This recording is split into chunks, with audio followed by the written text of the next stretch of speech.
মই নিজে মৰ্মাহত।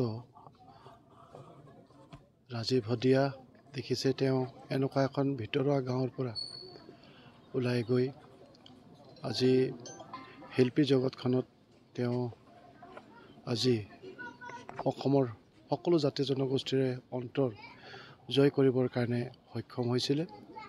আৰু আটাইতকৈ ডাঙৰ কথা হৈছে যে ৰাজীৱ হদিয়া এজন অন্যান্য শিল্পী আছিল, যিজন শিল্পী সদায় দেশৰ হকে, অসমৰ হকে, অসমৰ মাটিৰ হকে চিন্তা কৰি তেওঁৰ গীতৰ জৰিয়তে এই কথাখিনি প্ৰকাশ কৰিছিল আৰু সদায় অসমখনক শুদ্ধভাৱে আগুৱাই লৈ যোৱাৰ প্ৰয়াস কৰিছিল তেওঁৰ গীতৰ জৰিয়তে।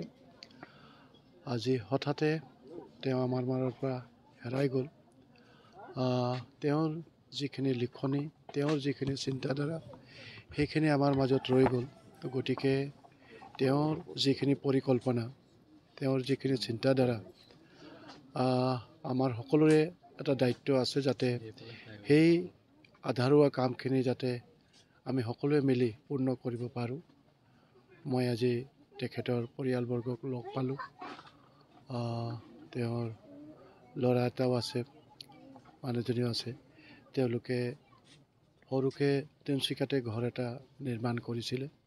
তো গতিকে বাকী এই পৰিয়ালটোক যেনেকৈ ধৰণৰ হয়, আমি যাতে সকলোৱে সহায়ৰ হাত বঢ়াই সেই পৰিয়ালটোক আমি লগত লৈ যাতে আগবঢ়াই লৈ যাওঁ, তাৰ কাৰণে আমাৰ সকলোৰে দায়িত্ব আছে। তো গতিকে আজি আমি সকলোৱে মিলি এই কাম কাজখিনি আমি আগুৱাই লৈ যাব লাগিব। মই পুনৰ পৰিয়ালবৰ্গ